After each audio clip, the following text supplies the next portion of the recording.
Everyone. Uh, Good morning, good afternoon, depending on what time zone you're in. Uh, Today is a great topic. Why not for the other panelists that are joining me today? It's also personal.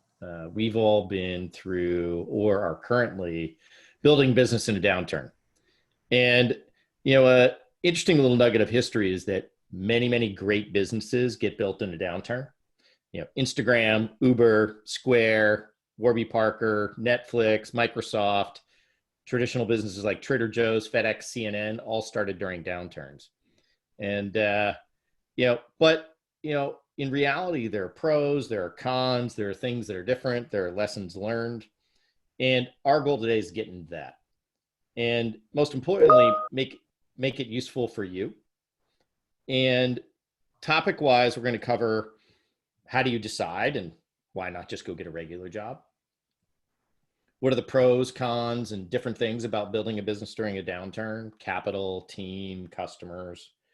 And for the panelists involved, what were the mistakes, struggles, sort of lessons learned along the way? And at a very personal level, sort of what was the impact and what carried you through the inevitable ups and downs?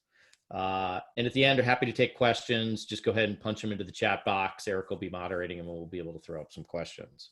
So with that, let's get to know our panelists. They each get 1 minute to introduce themselves, their background, their company, and a fun fact. So Tamara, you're up. All right. Hi, everyone. I'm Tamara Doughton, class of '09 engineering school. And my background, I've been a career software engineer and recently turned social entrepreneur. I was seeking a more purpose-driven way to use my skill sets, and that led me to create Human. And this is a wellness platform where users record and share answers to really self-reflective, thought-provoking questions in an effort to create a more meaningful connection to themselves and others. So our beta is launching soon and really excited about that and building during this time.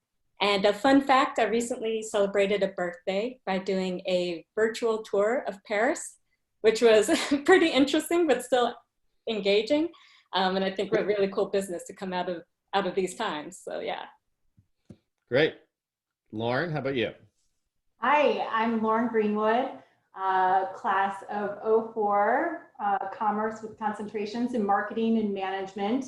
I am absolutely an accidental entrepreneur. I did not know what I was getting into when I got into my business, and that was good practice because today I still feel like I don't know what I'm doing half the time. So I am co-founder and president of Ucopia. We are a company that exists to create woohoo moments at home through storage and organization products. And my fun fact, I'm going to switch it up, and I'm super into astrology. So much of my business is about data and the numbers and facts behind it. And so in my free time, I like to study astrology. So you guys can chat me later and tell me what sign you are. Nice. All right. Manoj, to you. Hi, I'm Manoj Darden 09. I am engineer by background as well. I have designed microprocessors for Intel in the past, did financial services in the middle, and now I'm running a renewable energy company in India and Africa. I started Husk Power Systems while I was doing my MBA at Darden in the midst of global financial crisis. Could not have been a better timing. Because of crisis, most of the people are not looking at bright side. That's when you can look at bright side, because you can focus on something, I think, more clearly at that point of time. Fun fact about me, I tend to graduate at the wrong time. 2002 when technology bust happened, and 2009 when financial crisis happened. So run, hide if I go back to university again. Thank you. All right. Thanks, panelists. Hi, everyone. Bob Tinker. A little bit about me. I'm a 3-time startup person. My first one failed. My second one we started during the 2002 downturn, And my third one, we started in the 2008 downturn. So kind of like Manoj, can't get away from downturns. My last company, I was the founding CEO of Mobile Iron. It was a mobile security company, which we started in 08 and took public in 2014. And then I stepped aside in 2016. Fun fact about me is that I am obsessed with fruit trees. I have no idea why, but I love fruit trees. And I discovered relatively late in life that I have an unusually good Muppet voice. And no, we're not going to do the rest of the panel in my Muppet voice.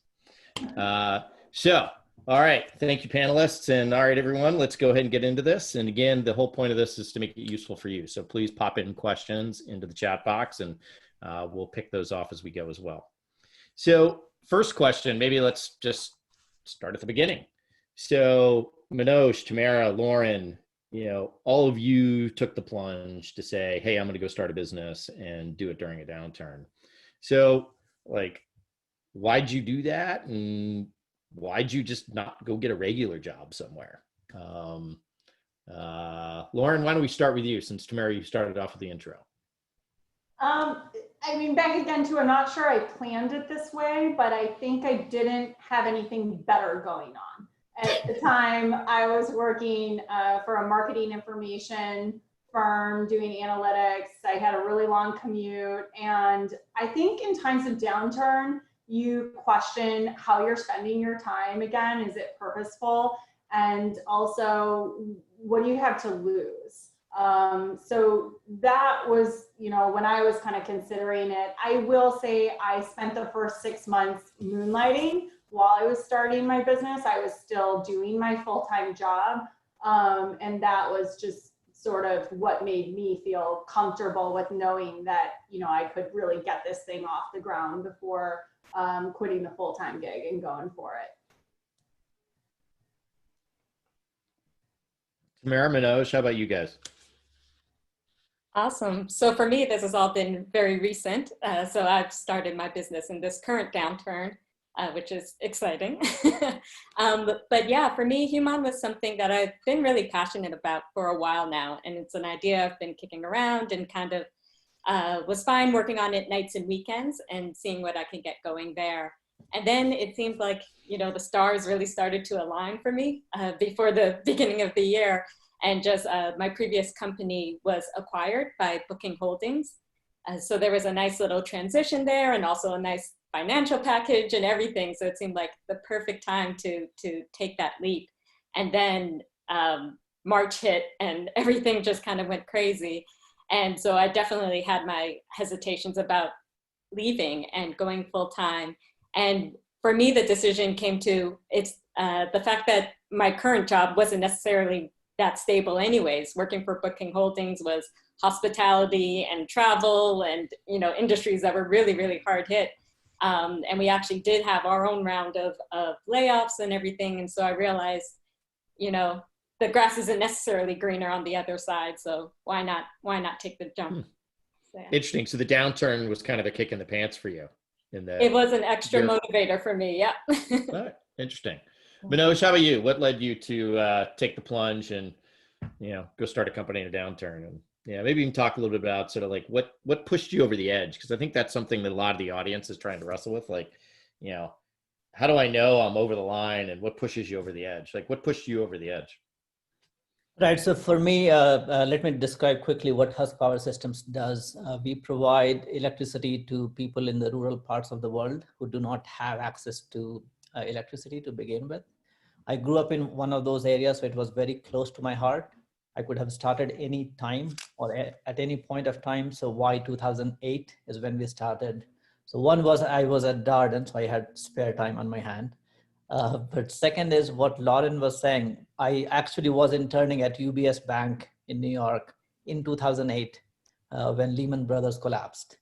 So the downside risk when you are seeing big banks collapsing in front of your eyes is practically zero, right? So what worse can happen if you start a company? It can collapse. So did Lehman Brothers, right? So that was actually a push that your downside cannot be anything worse than what is already happening in the market. So that was definitely a push for me to start it in 2008. The last point is when so much excuse my language, shit is happening in the market. And if you're doing something really good or even partially good, you get more attention than you would actually get in a good market, in my opinion.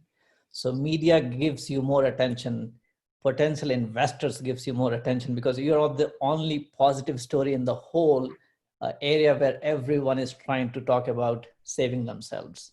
So those were the reasons that really pushed me and helped me start the company. That's a great segue to the next topic. So let's really shift gears to like just talking about the pros and cons about starting a business in a downturn. So, you know, like there's good news and bad news about starting businesses in downturns. What do you guys think? What are the pros? What are the cons? Tamara, what about for you? Let's start with you. What are the pros and cons for you in terms of starting a business in a downturn? And, you know, put yourself in the shoes of the position of the folks in the audience that are sort of wrestling with this right now. Yeah, so I'll start with the cons. I think I tend to have a higher risk tolerance than maybe some others. So where I'm not as phased about, you know, jumping in and starting a business in a downturn, when it comes to finding those initial teammates and even co-founders, I think that can be a little more of a challenge because people do have different considerations and different dependents and everything like that. And so I've seen from other entrepreneurs as well who are starting right now, it's a little harder to kind of convince that friend to jump in there with you and start that business. So I would say that's one con that I've encountered.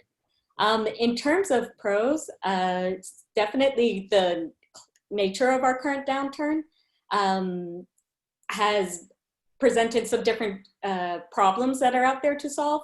One is around more mental wellness and platforms where we can be a little more introspective and everything. And that has worked well with Human in terms of getting our message out because a lot of people are kind of craving a solution of that nature.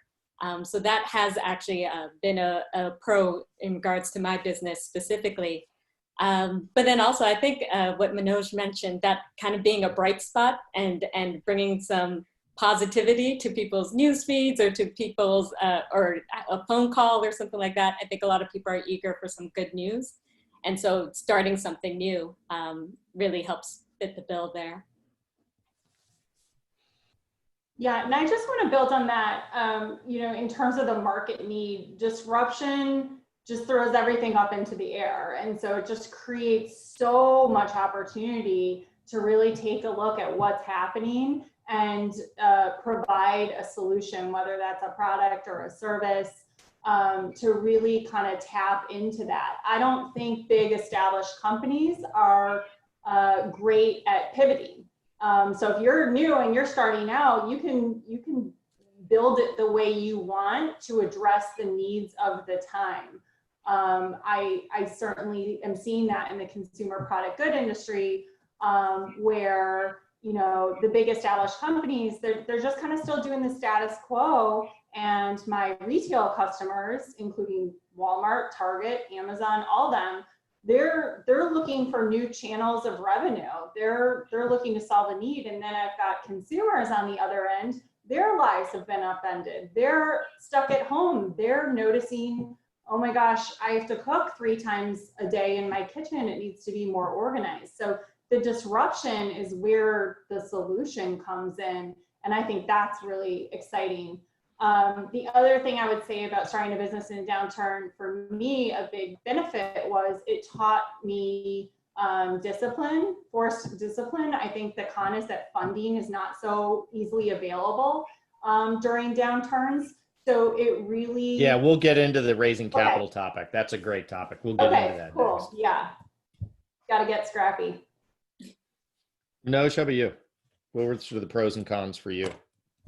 So I'll start with what I think I talked about earlier is, you know, the fortunes are truly made during adversity, right? The great companies examples that you cited, Bob, are all the companies that have already made fortunes, and incidentally, they started at the time of adversity. So I think there's a correlation and probably a causation that leads to those fortunes being made because of adversity. And expanding on what Lauren was saying, it makes you more scrappy. You have to be a little bit more cost savvy. So those are the pros and cons. Yes, the liquidity dries up in the market. The deal volume goes down, but I think the money is still there for people who comes up with bright ideas, because there's so few people who tend to start companies during bad times, because most of us try to brace for impact, right? Very few of us have the tendency to look out and try to do something new. So I think liquidity drying up is not true for entrepreneurs who are going to start a company during a downturn, because money do need to be invested, and you might be the only positive story in the whole crisis that is happening at the time. The last pros is the availability of talent pool.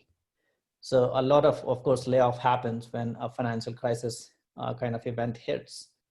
People who would not typically look at my company applied in this crisis.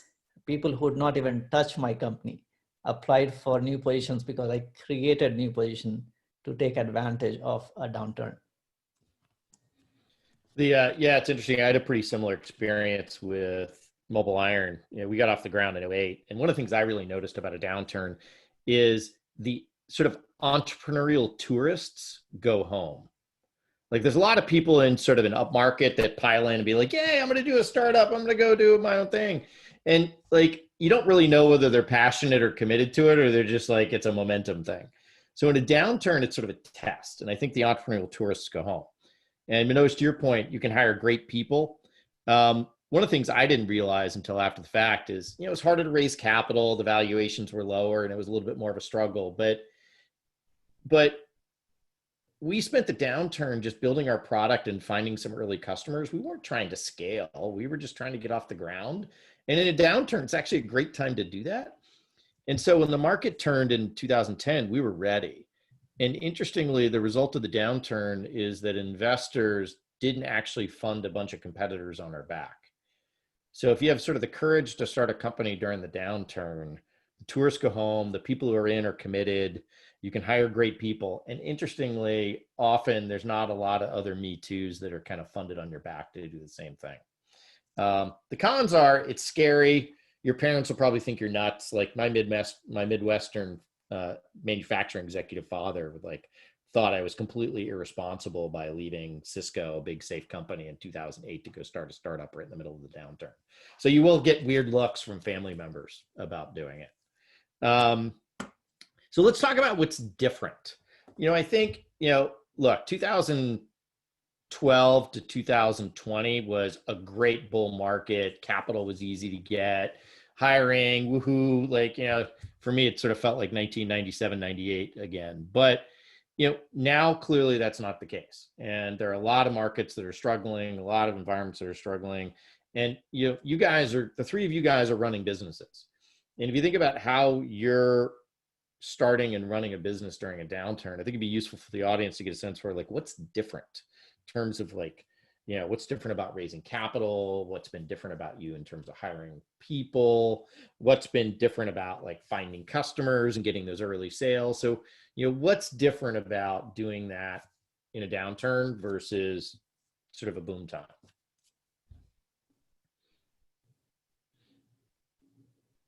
I can start. Yeah, go for it, Manoj. Yeah. So the capital is the most, if you're raising capital, of course, I know one of the panelists bootstrapped completely, but if you're going to raise capital in the market, in my opinion, and maybe we just got lucky twice, yes, the liquidity availability is less, but it is available to be invested. And like you were saying, Bob, there are not too many Me Too's or even tourist entrepreneurs who are trying to raise money.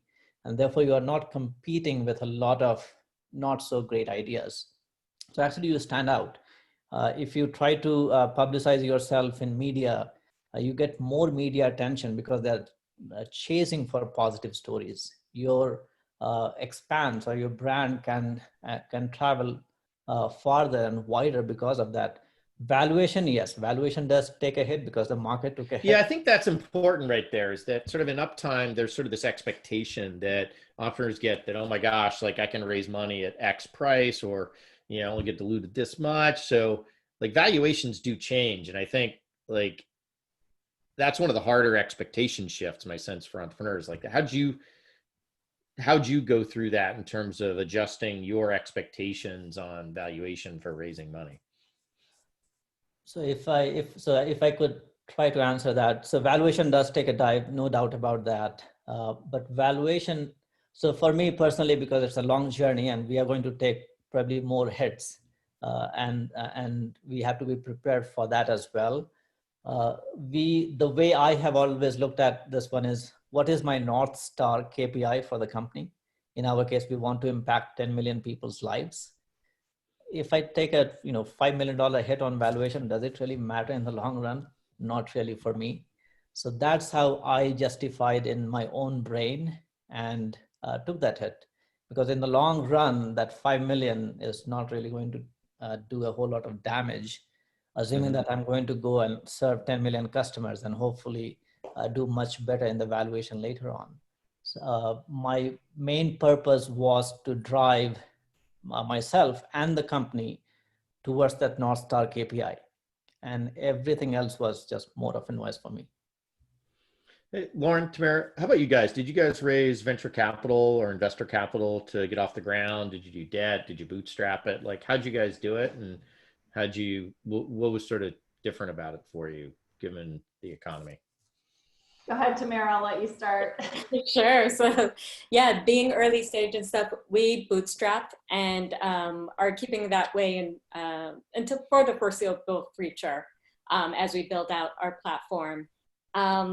I think in terms of your question, what has been different, and I think when you're weathering a storm, I think it makes you hold your why a lot closer, and you need to be able to communicate your why a lot better, and you need to be able to wake up every morning and remind yourself, wait, why am I doing this? Why am I being crazy and jumping into this right now? So I think that's something that has been at my core right now for me.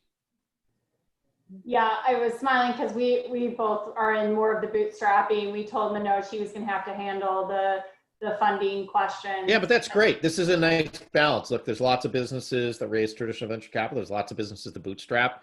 And I think the folks in the audience are probably a mix of those. So that's great. So yeah, Lauren, your story here is different. And depending on your business, maybe you don't need to be having that funding conversation. Maybe it makes you better if you don't.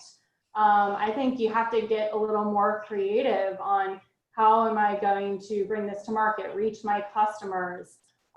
It's all about the product or service that you're bringing and your value and differentiation, frankly, to help you sort of stand out and get ahead of the competition. Because, assuming you're not starting with, $100 million, you got to start to eat away at market share. You have to start to get in there, and it's really comes down to moving the needle each and every day. I think the difference between a downturn and when things are all good is the money's flowing when things are good, and it's easier to get distracted. So it's a benefit if you're like, where is this dollar going? Where is my energy going? Where is my focus going? You end up that way with a better product and a tighter game plan for how you're going to grow.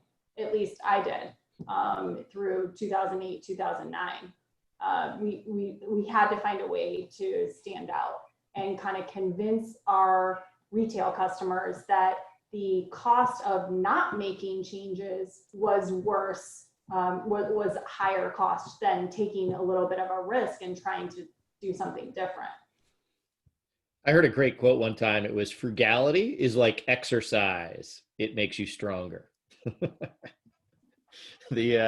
right. So Lauren, you hit on another topic there that I think is useful to talk about, which is finding customers and getting early sales. And, you've got a product, you've got a service idea, go. But now you got to go find those early customers, whether it's Manoj or you or Tamara. Like, talk a little bit about how'd you think about finding early customers in a downturn, and what was sort of different versus maybe, a boom market for you? Lauren, why don't you just follow on that, because you brought up the customer one, then we'll go to Tamara. Yeah. Wherever they were. I actually think today, more than 12 years ago, it's easier, right? Because we have so many more tools at our disposal to reach people through digital connections and to amplify our business and what we're all about online. And that's where a lot of discovery is taking place. What's the first thing you do when you want to know? You know, I've had people writing me in the chat, what's your website? Like that's how you present your brand. And it's easier than ever. Early on, I would make decisions like, what makes me look big? I'm sitting there in my 1-bedroom apartment by myself, only employee. And it's like, what tools do I need so that when someone contacts me or when I'm engaging with someone, I seem bigger than I am. Like at least like 5 people. Like, let's just pretend I'm not a one woman show here.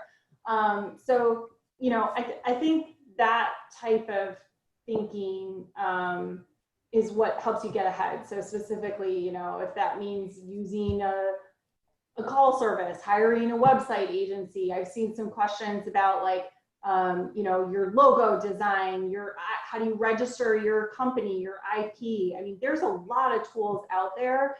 And yes, some of them may cost some money, but focus on what you're good at and what you're bringing to the table, and then go out and kind of find people with the competencies and surround yourself. We'll probably talk about network and mentors and all that, but yeah, I just think the forced discipline has carried through. And even now today with Ucopia being 13 years old, you know, my employees sometimes have to remind me like, you know, you don't have to be the hand model anymore in the photo shoots. Like, we can like get someone for that, but some of it I like, and I do think I kind of force them when they come to me with big ideas, like, let's prove this out. Is this worth it? So that's carried through even into good times for me.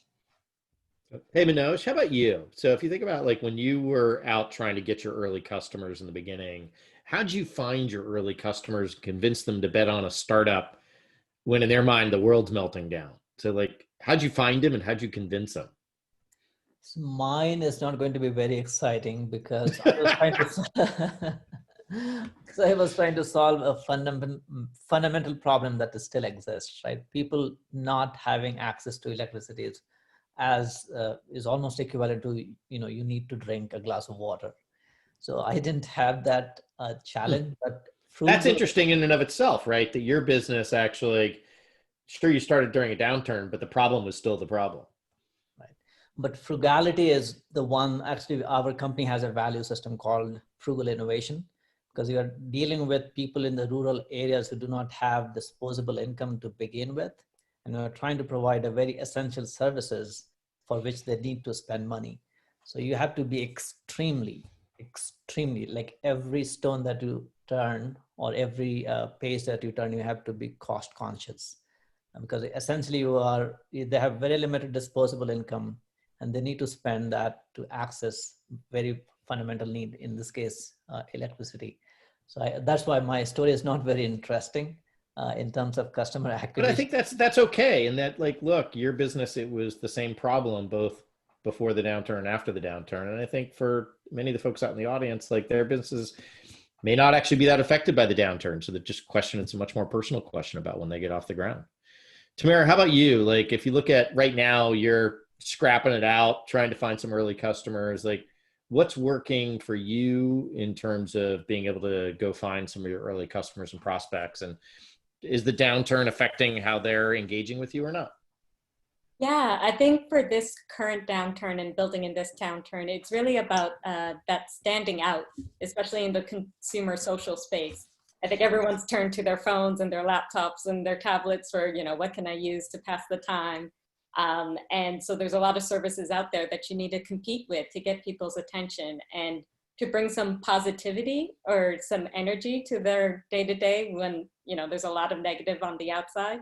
I think that's what's been most effective for us for getting to those early customers and being very, very intimate with those early customers and knowing them inside and out so that we can really tailor the experience to them, and knowing that that's going to reduce, you know, your pool of people that you're speaking to. But for us, again, with the being scrappy and building right from the start, we want to make sure that that product market fit is there and strong enough to weather future downturns or wherever this time takes us. We want to make sure that we come out on the other end stronger than before. So that's been our focus with getting early customers. Interesting. I had somewhat of a different experience in the early days of Mobile Iron. When the market blew up in '08, it fundamentally changed sort of our engagement with customers. And what startled me the most was that sort of the value proposition, the urgency that we had identified that we thought was going to cause customers to buy went away. We were primarily pitching sort of a productivity value proposition around mobile security and management and adoption of mobile as a productivity tool. And in a downturn, customers are like, yeah, we don't care about productivity tools. So we had kind of a scary time where effectively we had to refine urgency. And I think that was probably my biggest lesson about sort of finding customers in the early days is when the market changed, sometimes your customer's world changes.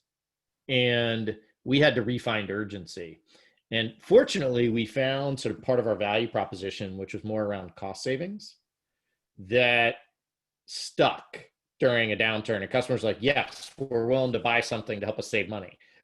And it required us to do somewhat of a half pivot around that. But that was the thing sort of startled me was like the customer's source of urgency change. So my lesson there was sort of refining urgency turned out to be a big deal. I think if we had not done that, we wouldn't have actually been able to raise our next round of capital and we would have died instead of ending up becoming a public company someday. So that was a big fork in the road for us. Let's talk about team building.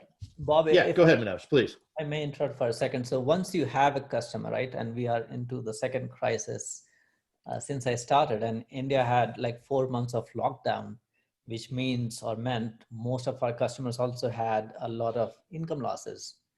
And so did we. Our revenue just took a dive, 70% as compared to previous year, same month. So it was a challenge for us to continue providing the service, right? And customers cannot really pay. So what we decided, instead of cutting down the supply or doing something to save our cost, we actually invested cash from the balance sheet to give our customers a discount for 3 months, because everyone is in pain, right? And how do you respond to this pain so that customers who you already are working with hopefully become a lifetime customer? So instead of cutting down the supply or things of that nature, we actually gave 75% and 50% discount for 2 months to make sure that they also come out of the pain faster. So that's a different approach we took during a downturn when we were suffering along with our customers. Yeah, that's awesome, Manoj. Bravo. Let's switch to the next topic around this, which is sort of hiring people and thinking about bringing on some of your early team. One of the comments made earlier was, hey, in a downturn, sometimes it's easier to hire people because good people get laid off from other companies and there's talent to be picked. But at the same time, you're also competing with them going to get a job at a bigger company and sort of convincing a co-founder to leave the cushy job to come join you. Like, who's dealt with that? Like, Tamara, you're probably the most recent getting off the ground. Like, is that something you've dealt with? How'd you convince like other people to jump on the bus with you when there was barely a bus to jump on? Yeah, so I've seen two sides of that. And for me, with a person I was working with as a co-founder, when the downturn hit, she was a little more hesitant about jumping in. And that kind of held her back from taking that plunge. So it's a real thing. And I've talked with other entrepreneurs and they've lost some co-founders because, it's not a great time to leave that cushy job that maybe they had. But on the flip side of that, in terms of bringing on some interns and everything, I definitely feel like the pool was much bigger than would have been at other times. Former Deloitte people, people who were furloughed from some of their dream jobs and stuff. And so they were really out there looking for something to get involved with. And so that was a benefit and a plus for building some early teammates.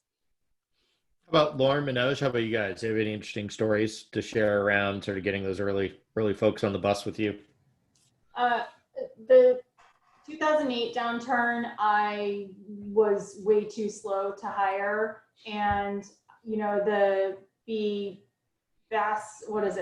slow to hire, fast to fire. So the slow to hire, I was probably way too slow on. I've also been too slow on firing in the past. So that's some general business advice. But recently we've been on a hiring spree at Ucopia due to the growth that we're seeing. And I'm finding it's competitive at sort of the executive level. But there are people out there specifically from certain industries that have been hard hit. I'm finding the more kind of associate level positions are a little bit harder. I think people are more reluctant to leave their positions. Maybe they're more loyal to the companies that gave them their first or second job, or they feel like they're making progress there. So I'm having a little bit more trouble at those levels. Okay. Yeah, that's helpful to talk about what's not going well. So thank you At for least sharing the that. right type of people, the right hires. Yes, there's plenty of people out there looking for jobs, but yeah, the ones who are succeeding in the jobs they're in, I think are reluctant to come over. So that's sort of a good segue to the next topic, which sort of talking about like lessons learned, tough times, like, what were some of your tough times trying to build a company in a downturn? What were some big mistakes you made? So maybe let's share some of the rough stuff. Whoever wants to go first on that one. I can start. So we are still a 12 years old startup, and whatever business model and technology we picked in 2008, fast forward that to 2012, 2013, we had already raised Series A round of financing. My co-founder and CEO at the time, he quit the company at 4 a.m. in the morning in March of 2013 through an email. Ouch. So we used to be media darlings back then, and we used to be like everywhere. And I was still in the US. I was recently married. I got married in 2011. I was not working full time with Husk Power Systems, my own company. So at that time, I had to make a call whether you want to go all in and hopefully try to save, or do you just watch it from the fence and let it happen, whatever happens. Wow. Talk about a fork in the road for you. Wow. So fortunately, my wife let me go move to India at the time. So I packed my bags, went to India, started it full time. There were more problems than I would have imagined. We had less cash on the balance sheet. We were burning $100,000 per month. And the business model was totally broken. So that was the toughest period of time that we had to go through. But as I was saying in the beginning, that's the North Star KPI that I always had in mind. That let me take this risk. Many of you can call it a stupid risk. I left my wife in the US and I left my cushy job in the US to go do this. So it was not a logical decision from financial or economic perspective, but it was absolutely correct decision to make that plunge if you truly believed in the purpose of the company, which I did, which I do. So that's the major turning point. What let me navigate through this is, of course, a lot of help, a lot of difficult decisions that I had to take. We were actually back then 250 odd people. In less than 6 months, I had to let go about 100 people. And Darden did not teach me how to let people go. So it was pretty tough how to figure that out, how to let people go in not ones and twos. We didn't have an HR department. I was the HR. So I would call everyone in my office and do that. But for doing that, the courage that I had was, again, that KPI that I always have in mind, KPI being the purpose of the company, that let me navigate through this very, very rough time, which we define as existential crisis for the company. The business model was broken. The team was not where it should have been. And nothing was truly working, and we were burning cash like no tomorrow. Oh, ouch. Lauren, how about you? Sort of some rough times that you went through, and sort of what helped you get through those? Yeah, Ucopia is personal for me. My father is a product designer. He always had a different company going when I was growing up, and he is a co-founder of Utopia. And all of our products are still to this day designed by him. So in a way, my North Star is that I want to bring his inventions and designs to consumers and make them a reality and make him a success. And my grandfather, my father's father, was a big investor in the company, and he passed away. So you've got family money in the company. That's sort of a whole nother level of complexity associated with that. Completely privately owned. It's all in the family. So my grandfather passed away, and we had been stalled out for several years while my dad was pretty much taking care of my grandfather, who was really sick for about 2 years. And he was depleted. I was depleted. I was like, why are we doing this? We weren't having a whole lot of success. It was kind of a sophomore slump of ours. And we had to have a sit down meeting where we said, do you want to do this? Do you want to do this? I mean, we were both like, we're not sure. And I think that was a forcing function for us, where we came out of there, you know, after being really honest and vulnerable with each other about our fears about moving forward without my grandfather. And we said, yeah, let's do it, but let's do it better. Let's go bigger. We went out right away and hired a VP of sales, because I had been managing all the sales and felt like we needed help there, and started to build the team out from there. So it wasn't necessarily a time of economic downturn, but certainly a downturn for us personally. And so often with founders, the personal is business and the business is personal, and you have to pay attention to what's going on in your personal life. And if you feel that you're able to kind of withstand it, because when we started in 2008, it was a 5-year plan. We were going to grow the company and sell it. Well, I'm still here 13 years later. You know, now I really have a 5-year plan, a 3 to 5 year plan, but it always takes longer than you think. It's always harder than you think. And you have to make sure that deep down, you have the North Star and you are determined to get there. Okay, that's great. Tamara, how about you? What was sort of maybe a rough patch you've been recently going through, and what sort of allowed you to get through that? Definitely. Well, I couldn't agree more with the others and what they were saying. And yet also the personal versus the business and how those are intermingled. It's been obviously like a really emotional time and rough time, just for everybody right now. And for me personally, have lost 2 grandparents during this time, and Zoom funerals, and not being able to be there and not being able to travel. All of that has definitely weighed on me. And I think a mistake that I was making earlier on is trying to kind of set that aside and just put that on the shelf and power through on the business side. But you have to process both and understand when you're working with others as well, that they're processing their own realities and what's going on, and making space for that, because you can't necessarily just turn that off. And I would say too, what makes it tough, especially if you're a solo entrepreneur, is kind of feeling that isolation and feeling like you need to figure things out on your own. And so I am currently plugged in with a network of entrepreneurs through a fellowship. And I really wish I started off as part of a group like that. And I would definitely say, have your network, your support system, people who are building and who know what challenges you're going through, because you really need to be able to tap into that knowledge when the going gets tough. So I'm going to start picking off some questions from the chat box, and then I've got a couple sort of wrap up questions here. But one of the questions was sort of around raising capital, which is thinking about debt versus equity versus bootstrap. How do you know which one to do? What do you need? Manoj needed more capital than I did.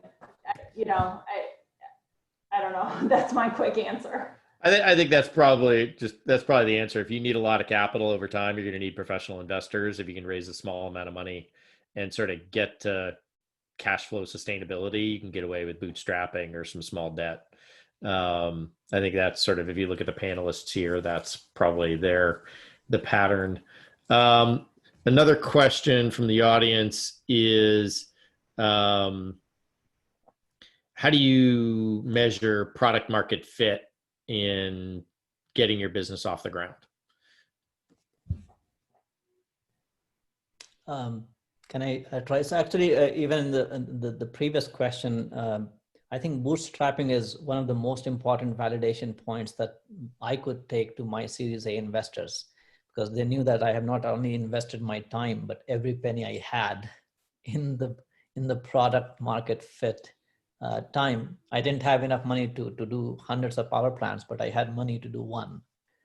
So we did throw all the money into that. So I think bootstrapping is probably the most important validation point that we can take to the market. That means we believe it not just in our heart, but with our bank too. To your second question about product market fit, in our case, like I said, the problem was very fundamental. So we were going to just replace or substitute a kerosene or a candle that they were using before with our reliable electricity, and the business model that would let us do that in a profitable and a commercially viable manner was something that we had to really draw out, because we are in a capex heavy business. That means the payback period is long. So what is your unit economics model from business model perspective? What is the product or service? In our case, it's a service, being electricity, that you're offering. In my case, or our case, it was easier because we were substituting something, not creating a new category.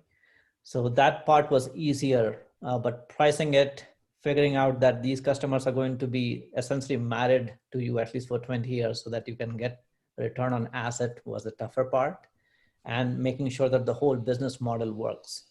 Having said that, after 3 years, we realized that the first business model did not work. So we had to pivot, but you do take as a unit economics, try to make all these pieces work and see if you can get a return or not. The three things I heard about sort of measuring product market fit, that I think apply both in a downturn and a normal one, is number one, were you able to find customers to give you money? The second one is, did they actually use your product? And the third one is, are they willing to say good things about it to other people?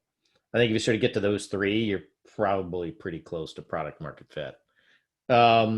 See, another question from the audience here is, hey, look, when you're starting a business, particularly in a downturn, you tend to go from sort of crisis to crisis, day to day.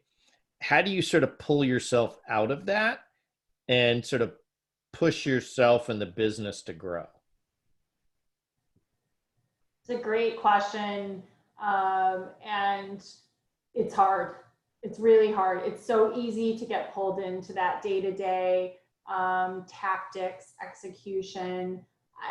I personally have to kind of schedule it and put it on the calendar, like one day a quarter, that I'm not allowing any meetings. I'm gonna go somewhere not in the office, or schedule time with my father to kind of step out of it. But it's hard, and you have to be really purposeful about it. I think this ties in with the network and the mentorship, or finding those people that you can go to have those types of conversations, preferably someone that's not too involved in it, that can give you a fresh perspective to kind of make you question if you're still headed in the direction you want to be headed in. I definitely love organizing my tasks. Tamara, Manoj, how about you guys? Yeah, I definitely like organizing my tasks along urgency and then also along importance, and just really working out of that non-urgent important quadrant and making sure I'm not getting distracted by, oh, but this has to go out. And a lot of times, if it's not important, don't get distracted, because there is a lot that's demanding your attention.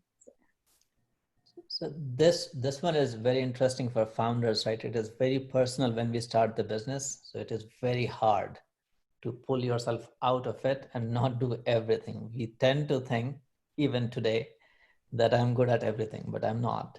So it takes a lot of practice to step away and hand it over to somebody else so that you are not working in the business all the time. You're working on the business. So it's very hard. It's hard for, I think, every founder, no matter how smart or intelligent or experienced they might be. It is personal. It is emotionally attached. So it's hard to take yourself away from that. Yeah, the thing I struggled with on this one was sort of in the beginning. The founder job is a little bit like Captain America or Wonder Woman with the platoon in the woods. It's like you and a small platoon in the woods, like digging ditches, throwing punch, bouncing into trees, getting dirty. You're like, it's you and a platoon in the woods, and it's a blast, but it's different. And then sort of if you actually start to get going, like the company changes and your job changes so that it becomes a little bit more like the Avengers, where it's like you and a band of superheroes, and you need to hire people with superpowers that are better than yours and actually let go to let them do their job. And they're going to look at what you've been working on and say, that sucks, I can do better. And that feels bad, but that's great when you hear that from them.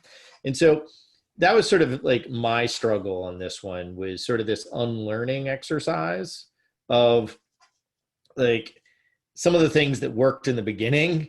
As the company grew and got bigger, I had to kind of unlearn my old job and learn a new job. And my natural tendency was just sort of keep doing it the way I'd been doing it. And I think unlearning that was probably my biggest challenge and struggle with that. 100%. And people look to you in a downturn. So once you've built that team, what I'm struggling with today is just not knowing the future, right? And so I've got some really good things happening with consumer demand. Got some really bad things happening with global supply chains, potential civil unrest. I mean, no one knows what's going to happen. And in those times, you still have to be the leader. You still have to kind of chart the course and communicate to the rest of your team that you guys are, all in. I don't know what the Marvel anecdote would be, but you're all still in the thing together, and you're still driving the spaceship. So now it's great. Look, I mean, we're all, we've all sort of been through this. Like, what else are you guys struggling with? Like, maybe just like Tamara, like what's something you're wrestling with right now, and sort of top of mind, sort of share what you're struggling with.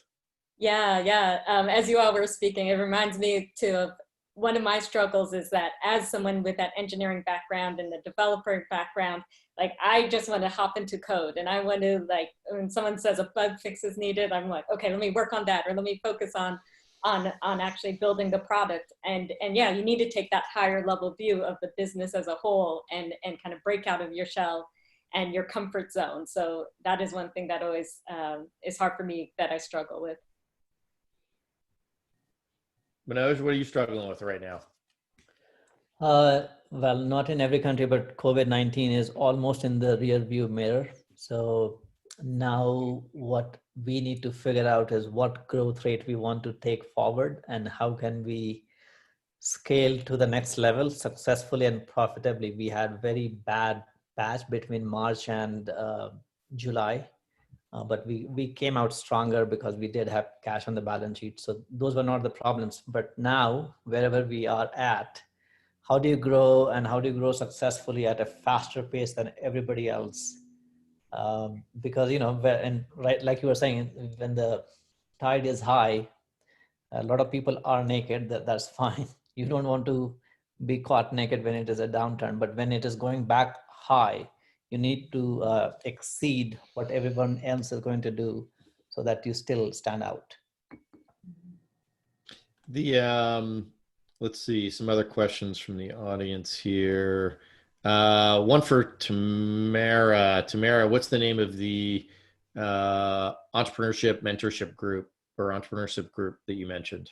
Yeah, so it's the On Deck Fellowship, and it's based out of San Francisco. And so one positive of these times is that it's gone completely virtual. So they've been able to bring on people from all around the country and even the globe, which has been awesome. But yeah, founded from some of the early starters of Product Hunt. And just a really cool space to learn and grow with others, and do some co-founder dating and all of that. So it's been a great network. All right, so we're 3 minutes until the top of the hour. So let's shift to sort of final thoughts from everybody. And the way I'd love to frame this and hear from you guys is, if you could talk to yourself, send yourself a letter that would sort of be delivered through space and time to sort of your first day starting your companies, what would you tell yourself? I'll go first. I would tell myself, don't do it. And I'm going to tell you today, don't do it. Okay? I know you didn't come expecting this, but I'm going to tell you, don't do it. And if you think about your business, if you have the passion, if you're, ready to put your toe in that water, and if you're ready to ignore me, then I think you might be ready to start a business. So, prove me wrong. And yeah, you can do it. We're lucky enough in this day and age, and obviously everyone's got a great education and the ability to network and find your way in the world. So make sure, I saw someone ask about, is it more important to have a passion or meet a market need? I think you need both. And you need to be willing to not listen to people who tell you you can't or you shouldn't. So, Manoj, how about you? What would be your message to your younger self? I would say, why didn't you do it earlier? Why so late? And second one is, you are not expert in everything. Just delegate it to others. Let experts do the things that they're good at. Focus on the business, not inside the business.